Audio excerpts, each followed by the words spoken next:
Just learn YouTube চেনেললৈ সকলোকে স্বাগতম জনাইছোঁ।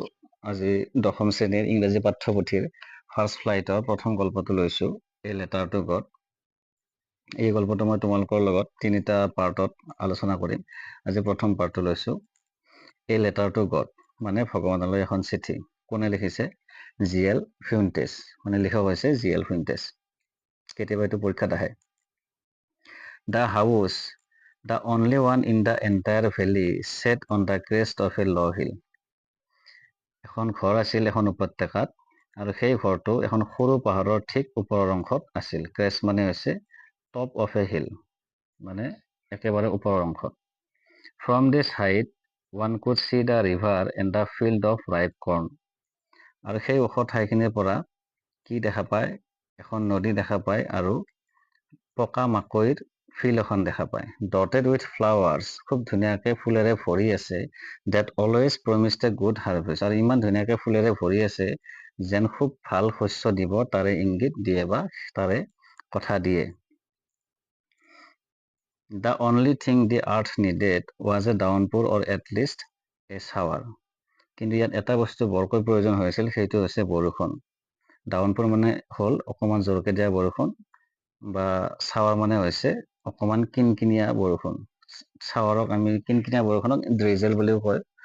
তোমালোকে মনত ৰাখিবা, DRIZZLE, ড্ৰিজেল মানে কিনকিনীয়া বৰষুণ। যিয়ে নহওক, ইয়াত কি কি বস্তুৰ প্ৰয়োজন হৈ থকা বুলি কৈছে? বৰষুণৰ প্ৰয়োজন হৈ থকা বুলি কৈছে, জোৰকে হওক বা কমকৈয়ে হওক। থ্ৰুআউট দ্য মৰ্ণিং, লেঞ্চো, মৰ্ণিঙৰ সময়ছোৱাত লেঞ্চো হৈছে এই গল্পটোৰ main character. Who knew his fields intimately, যোনে তেওঁৰ ফিল্ডখনৰ কথা খুব ভালকৈ জানিছিল। ফিল্ড মানে ইয়াত কি ফিল্ডৰ কথা কৈছে? ৰাইপ কৰ্ণৰ ফিল্ড, মানে মাকৈ খেতিৰ ফিল্ডখনৰ কথা কৈছে। খেতি আৰু খেতিয়কৰ মাজত খুব মধুৰ সম্পৰ্ক থাকে, তোমালোকে জানা। Had done nothing else but see the sky towards the north east, গতিকে মৰ্ণিঙৰ সময়ছোৱাত লেঞ্চোৱে বেলেগ একো কৰা নাছিলে, অকল নৰ্থ ইষ্ট ডিৰেকশ্যনত বা নৰ্থ ইষ্টৰ ফালে, উত্তৰ পূবৰ ফালে চাই আছিলে। কিহৰ কাৰণে চাই আছিল? কাৰণ তোমালোকে গমে পাইছা নিশ্চয়, বৰষুণ লগা হৈছে। মাকৈ খেতি ডৰাতো বৰষুণ লাগে, সেইকাৰণে বৰষুণ দিব বুলি ভাবি ভাবি চাগে চাই আছিলে। Now we are really going to get some water, woman. আমি এতিয়া বৰষুণ পাব গৈ আছো। কোনে কৈছে? লেঞ্চোৱে তেওঁৰ ঘৈণীয়েকক কৈছে। The woman who was preparing supper, আৰু তিৰোতাজনীয়ে কি কৰি আছিলে? চাপাৰ মানে কি, ৰাতিৰ খাদ্য তৈয়াৰ কৰি আছিলে। Replied, yes, God willing. তেখেত মানে তিৰোতাজনীয়ে কৈছে বোলে ভগৱানৰ ইচ্ছা, দিব পাৰে, এনেকুৱা ধৰণৰ কথা আৰু। The older boys were working in the field while the smaller ones were playing near the house until the woman called to them all. ডাঙৰ ল'ৰাবোৰে ফিল্ডত কাম কৰি আছিল। ইয়াত অনলি ফিল্ড বুলি কৈছে। ফিল্ড মানে হৈছে মাকৈ খেতিডৰাৰ ফিল্ড বা ৰাইপ কৰ্ণ ফিল্ড। মানে ডাঙৰ ল'ৰাবিলাকে ফিল্ডত মাকৈ খেতিডৰাত কাম কৰি আছিলে, আৰু সৰু ল'ৰাটোৱে ঘৰৰ কাষত খেলি আছিলে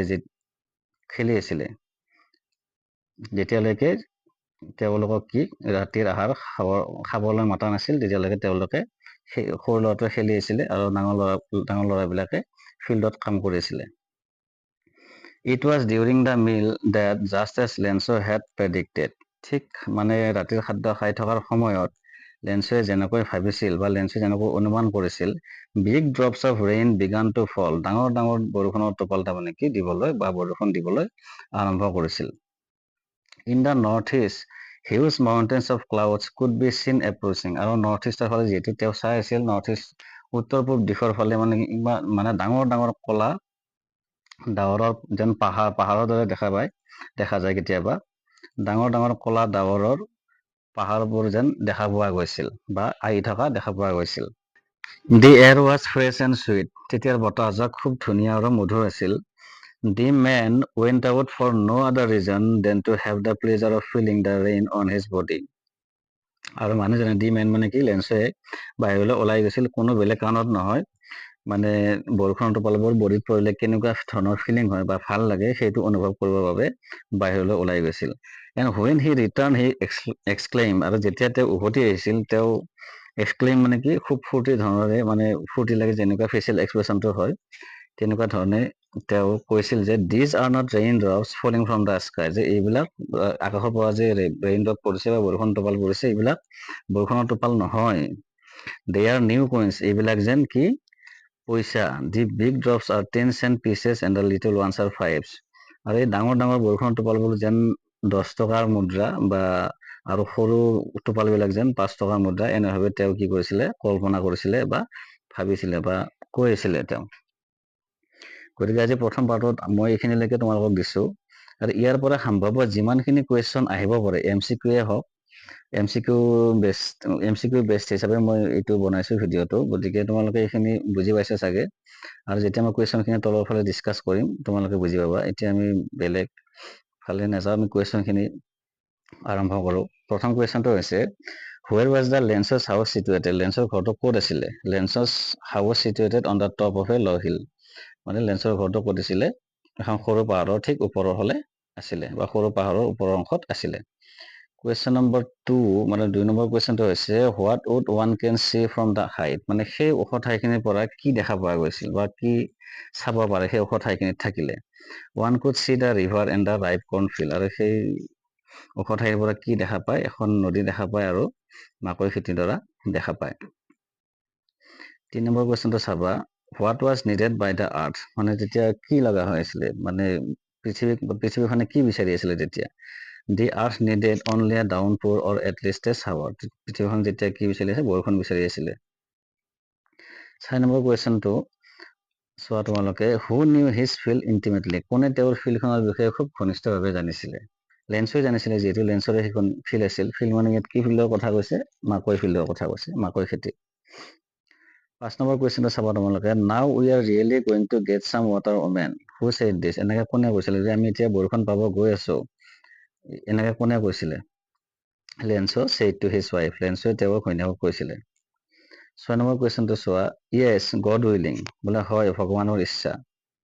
হু ৰিপ্লাইড? এনেকে কোনে ৰিপ্লাই কৰিছিলে? লেন্সৰ ৱাইফে ৰিপ্লাই কৰিছিলে। 7 নম্বৰ কুৱেশ্যনটো চাবা, হুৱেৰ দ্য অলডাৰ বয়জ ৱেৰ ৱাৰ্কিং? ডাঙৰ ল'ৰাবোৰে ক'ত মানে কাম কৰি আছিলে? ইয়াৰ মানে গল্পটোত অকল মানে কি কৈছে? ফিল্ড বুলি কৈছে। ফিল্ড মানে হৈছে মাকৈ ফিল্ড বা কৰ্ণ ফিল্ড, মানে ইন দ্য কৰ্ণ ফিল্ড। কৰ্ণ ফিল্ডত ডাঙৰ ল'ৰাবোৰে খেতি কৰিছিলে, কাম কৰিছিলে। 8 নম্বৰ কুৱেশ্যনটো চাবা, when did the rain drops begin to fall? Rain drops কেতিয়া দিবলৈ আৰম্ভ কৰিছিল, বা বৰষুণ কেতিয়া দিবলৈ আৰম্ভ কৰিছিল? During the meal time big drops of rain started falling. মানে যেতিয়া তেওঁলোকে আহাৰ খাই আছিলে তেতিয়া কি দিব আৰম্ভ কৰিছিলে? বৰষুণ দিব আৰম্ভ কৰিছিলে। 9 নম্বৰ কুৱেশ্যনটো চোৱা, হোৱাট কুড বি চিন এপ্ৰচিং ইন দ্য নৰ্থ ইষ্ট? সেই নৰ্থ ইষ্ট ডিৰেকশ্যনৰ বা নৰ্থ ইষ্টৰ ফালে কি দেখা পোৱা গৈছিল? হিউজ মাউণ্টেইনছ অফ ক্লাউডছ, মানে কি?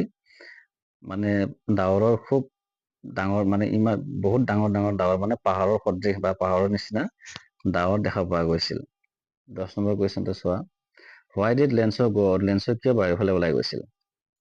Two have the pleasure of feeling of rain on his body. মানে বৰষুণ গাত পৰিলে যেনেকুৱা ধৰণৰ ফিলিং হয় বা ভাল লাগে, সেইটো আনন্দ উপভোগ কৰাৰ বাবে বাহিৰলৈ ওলাই গৈছিল। 11 নম্বৰ কুৱেশ্যনটো চোৱা, লেন্সৰ expected the downpour to come from? লেন্সৰ কোনফালৰ পৰা মানে কি বৰষুণ দিব বুলি আশা কৰি আছিলে? কোনটো দিশৰ পৰা? আৰু সেই দিশত তেওঁ বহি চাইও আছিলে, সেইটো হৈছে দিশ নৰ্থ ইষ্ট ডিৰেকশ্যন। মানে উত্তৰ পূব দিশৰ পৰা বৰষুণ যেন আহিব, সেইফালে তেওঁ বহি চাই আছিলে, আৰু বৰষুণ জাক সেইফালৰ পৰা আহিব বুলি তেওঁ আশা কৰিছিলে। 12 নম্বৰ কুৱেশ্যনটো চোৱা, what did Lencho compare the big drops of rain with? মানে সেই ডাঙৰ ডাঙৰ বৰষুণৰ টোপালবোৰ লেন্স কিহৰ লগত তুলনা কৰিছিলে? The big drops of rain compare with 10 cent pieces। আৰু সেই ডাঙৰ বৰষুণৰ টোপালবোৰ যেন 10 টকীয়া মুদ্ৰা বুলিয়ে কৈছো, 10 টকীয়া মুদ্ৰাৰ লগত তেওঁ তুলনা কৰিছিলে। তেওঁ যথেষ্ট ভাল লাগিছিল বৰষুণ দিয়াৰ বাবে। ইয়াত তোমালোকৰ পৰীক্ষাত কেতিয়াবা চিননিমছ সোধে, মই ইয়াত মানে চিননিমছ 4টামান ৱৰ্ডৰ মই লিখি থৈছো, তোমালোকে চাই লোৱা। ক্ৰেছ মানে হৈছে টপ, এইটো পাঠ্যপুথিতো আছে। চিননিম মানে হ'ল সমাৰ্থক শব্দ। ডাউনপোৰ মানে হ'ল ৰেইন ষ্টৰ্ম, ক্লাউড বাৰ্ষ্ট বুলিও কয়, বৰষুণ দিয়া, জোৰকে দিয়া বৰষুণ। ইণ্টিমেট হৈছে ক্ল'জলি ফেমিলিয়াৰ, আৰু প্লিজাৰ মানে হৈছে ডিলাইট, হেপিনেছ।